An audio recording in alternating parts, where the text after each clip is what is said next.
reading from the Book of Heaven, Volume 4, November 20th, 1900.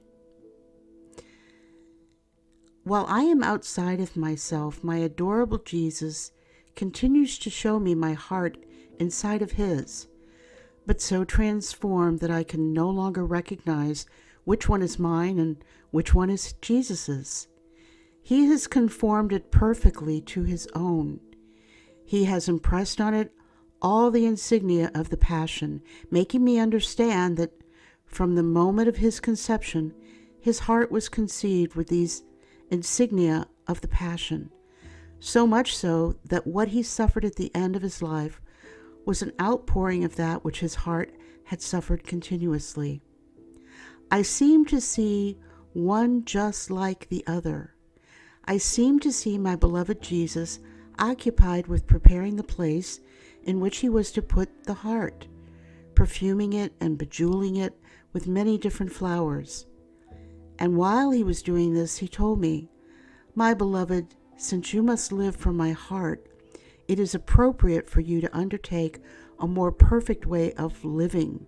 Therefore, from you I want, number 1, perfect conformity to my will, because you will only be able to love me perfectly if you love me with my own will.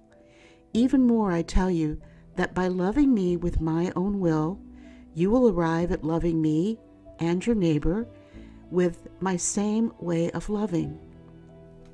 Number 2, profound humility, placing yourself in front of me and of creatures, at the last among all.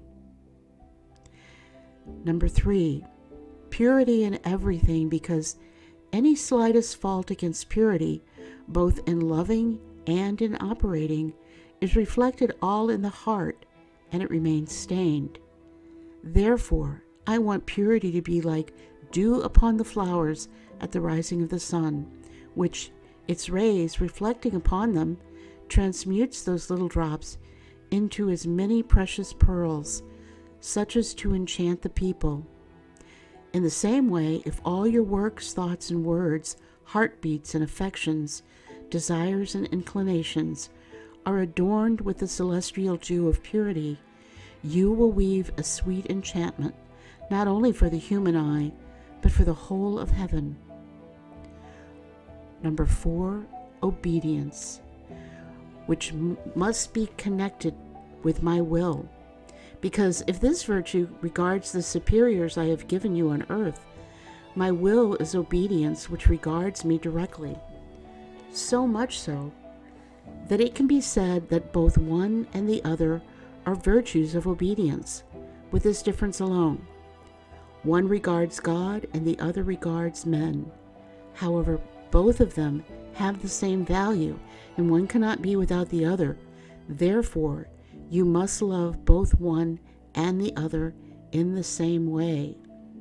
Then he added, know that from now on you will live with my heart, and you must see things the way my heart does, that I may find my satisfactions in you. Therefore be careful, for this is no longer your heart, but mine. My daughter, it is not my works, nor my preaching, nor the very power of my miracles that made me recognized with clarity as the God I am. But when I was put on the cross and lifted up on it, as though on my own throne, then was I recognized as God. Only the cross revealed to the world and to all of hell who I really was. All were shaken by this and recognized in me their Creator.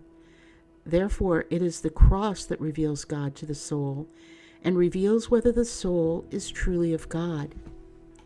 It can be said that the cross uncovers all the inmost parts of the soul, and reveals to God and to men who she is. Upon 2 crosses do I consume souls. One is of pain, the other is of love.